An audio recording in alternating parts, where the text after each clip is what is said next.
क्या वाकई मध्य पूर्व एक और बड़े युद्ध की ओर बढ़ रहा है?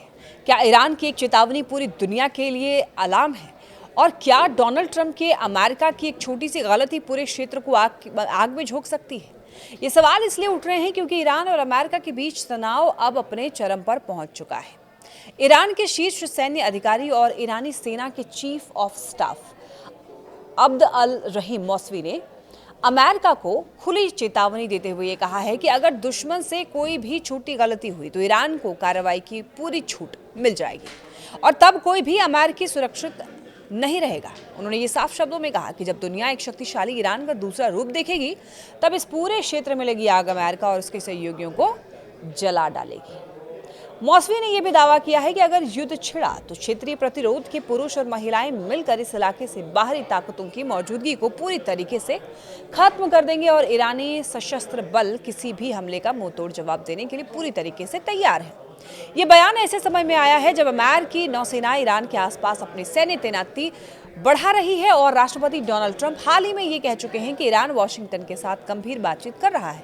हालांकि ट्रंप ने सैन्य कार्रवाई की संभावना से भी ये साफ इनकार नहीं किया है। यानी एक तरफ बातचीत की बात हो रही है तो दूसरी तरफ देखिए जंग की तैयारी भी जारी है। इसी बीच ईरान ने ये संदेश दिया है कि वो केवल युद्ध की भाषा नहीं समझता है बल्कि कूटनीति का रास्ता भी खुले रखे हुए है।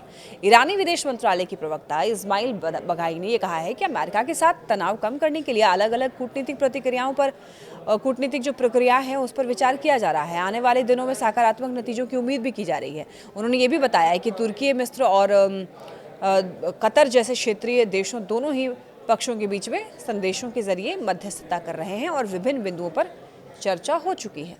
ईरानी समाचार एजेंसी तस्नीम के मुताबिक आने वाले दिनों में ईरान और अमेरिका के बीच बड़ी वार्ता शुरू हो सकती है, जो कि संभवतः ईरानी विदेश मंत्री अब्बास अरागची और अमेरिकी विशेष दूत स्टीव विटकोव के बीच होगी और ये बैठक तुर्की की राजधानी अंकारा में हो सकती है। हालांकि ईरान ने एक लाल रेखा भी साफ खींच दी है।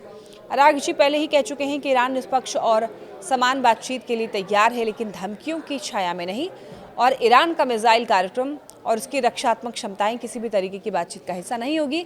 उन्होंने अमेरिका पर यह आरोप भी लगाया है कि वो गलत सूचनाओं के आधार पर फैसले ले रहा है, जबकि क्षेत्रीय स्थिरता के लिए ईरान के साथ समझौता किया जा सकता है।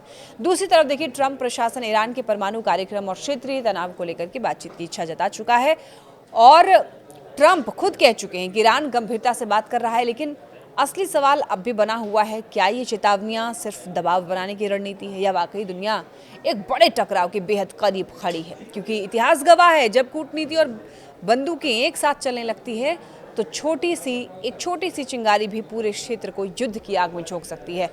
लेकिन अब आने वाले दिन ही तय करेंगे कि ईरान और अमेरिका बातचीत की मेज पर बैठकर तनाव कम करते हैं या फिर दुनिया एक बार फिर से मध्य पूर्व में एक ऐसे संघर्ष की गवाह बनती है जिसकी कीमत सिर्फ दो देश नहीं बल्कि पूरी दुनिया चुकाएगी।